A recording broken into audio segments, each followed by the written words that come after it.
السلام عليكم ورحمة الله تعالى وبركاته. كي درتو لاباس عليكم؟ كنتمنى دائما تكونوا على خير وبخير ويلقاكم هذا الفيديو هذا في اتم الصحة والعافية.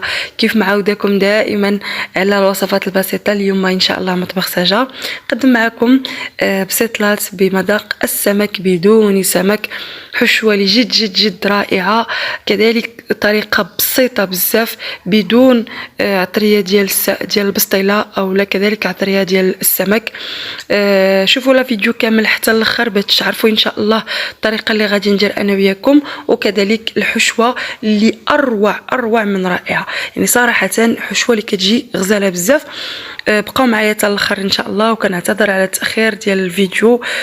صراحه الدعم للقناه قليل جدا، كنتمنى ان شاء الله انكم تموتيفيونا باللايك ديالكم وكذلك البارطاج للقناه باش كتكبر عائله مطبخ سجا.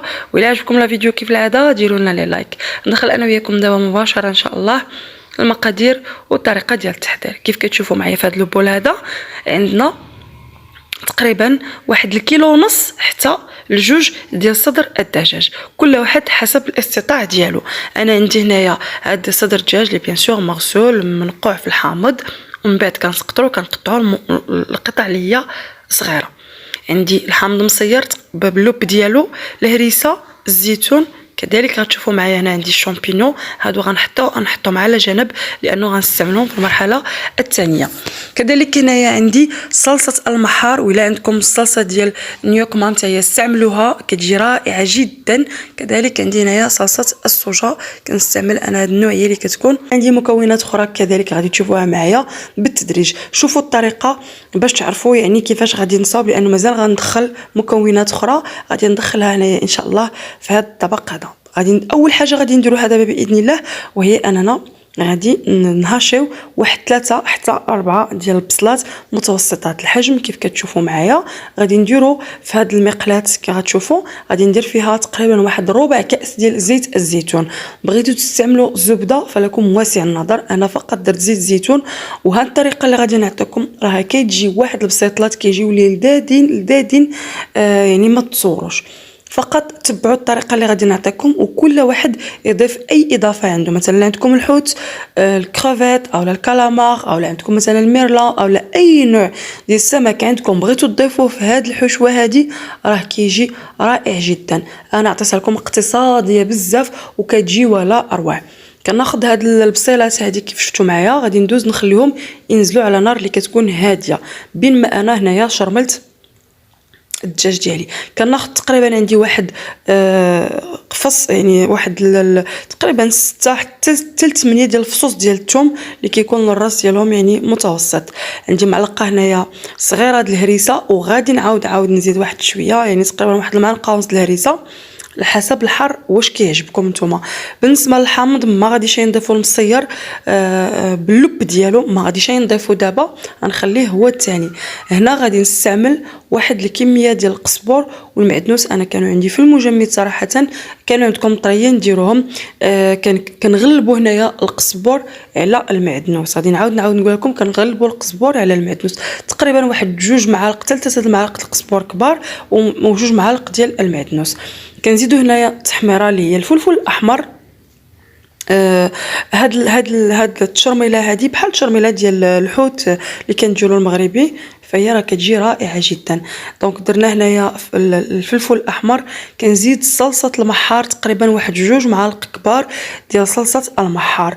كذلك غادي نزيد هنايا كيف غتشوفوا صلصه الصوجا. انا كنستعمل هذه ديال الشامبينون، كتكون المذاق ديالها زوين وكتكون ثقيله ماشي خفيفه. المهم نتوما استعملوا اي نوع ديال الصلصه عندكم، صلصه الصوجا. وغادي نضيف هنايا المكونات التاليه. هاد العطريه اللي غادي نعطيكم راه هي اللي كتعطي اللذه لهاد البسطيلات، وكيجيو مختلفين بدون يعني عطريه لا ديال الحوت ولا ديال البسطيله. فقط هادشي اللي كنعطيكم هنا القليل من الزنجبيل اللي هو سكينجبير، ومعلقه تقريبا صغيره ديال الكمون، وربع معلقه ديال زريعه القزبور. هادو هما المكونات اللي انا غادي نستعمل في هاد العطريه هذه هي اللي درتها لهاد الدجاج هذا. واحد ربع معلقه صغيره ديال الفلفل الاسود اللي هو البزار، ما غنستعملش نهائيا كما كنقولوا السودانيه والخرقوم وداكشي الاخر، نهائيا ما غنستعملوش. كنتمنى انكم تاخذوا بهاد النصائح اللي كنقول لكم، راه كيجي بنين هاد الدجاج، تحلفوا عليه سمك وهو غير صدر الدجاج. دونك تنشرملو مزيان. وهنا راني نسيت ما ضفتش معلقه ديال لا موطارد، وكيف شفتوا معايا نهائيا انا ما ضفتش نهائيا الملحه، راها كتجي لحد في القد. يعني بالنسبه لي انا نهائيا ما ضفتش الملحه. لا موطارد مالح، مازال غادي نزيدو الحامض مسير، الزيتون يعني حتى هو كيكون مالح، الصوجه مالحه، صلصه المحار مالحه، فلا داعي نهائيا باش نزيدو الملح. غادي نخلي هاد الدجاج ديالي الجنب واحد 5 دقائق ميم با، لان البصله راني درتها كتنزل يعني حتى تذوب مزيان. هنا في واحد لو بول كنجيب سميتها هذه الشعريه الصينيه ديال الرز، كنستعمل هذه ديال الرز. كنغطي عليها بالماء اللي كيكون سخون، بغيتو ديروا ما بارد ماشي مشكل، نخليها تنزل بين ما انا دزت يعني حضرت الحشوه ديال الدجاج. هنا غادي نخلي هذه الشعريه الصينيه حتى تنزل، ومن بعد غادي نرجع.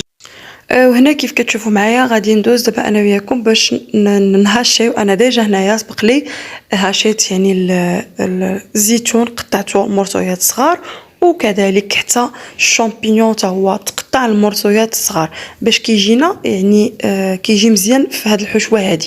بالنسبه للبصل هنا كيكون منزل مزيان. غادي نجيبو دابا ان شاء الله الدجاج ديالنا اللي خليناه واحد المده اللي هي زمنيه قصيره بزاف، واحد 5 دقائق، راه كيجي شارب وكيجي يعني معطر مزيان. لا داعي يعني تبيتوه ولا تخليه ولا نهائيا.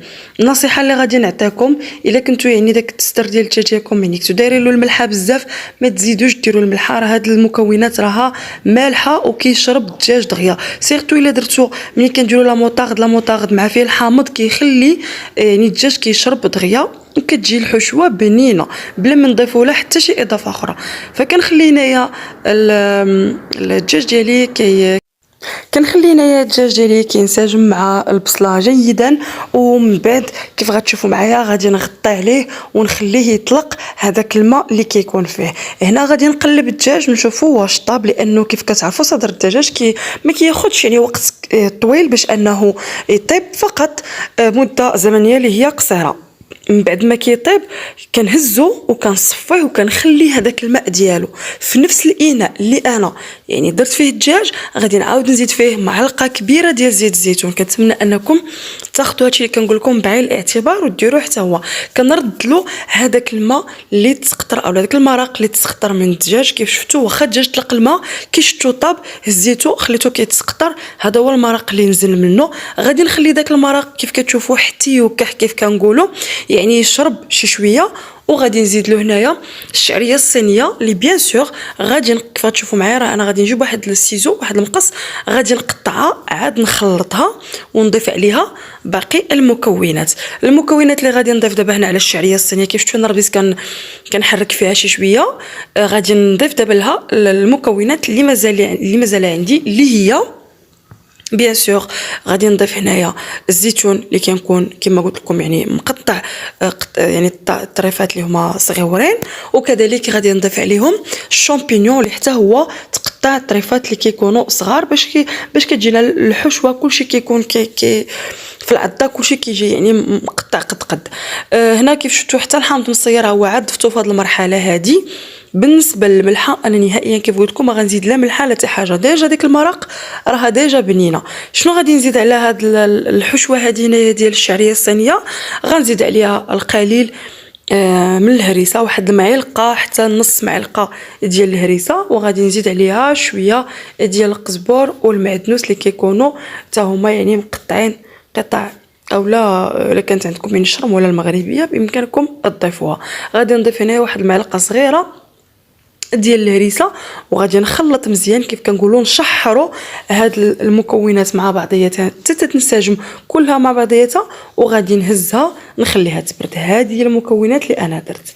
هنا من بعد ما طابتنا يعني هذيك الشعريه الصينيه كانت ديجا صافي تخلطت وانسجمات وصافي، وهنا كنذوقوا في هذه المرحله نشوفوا واش خاصه مليحه ولا لا. والدجاج كيف كتشوفوا هو تسقطر، كان تسقطر يعني هنا راه ماشي صراحه بارد، ولكن تسقطر من داك المرق اللي كان فيه كلشي.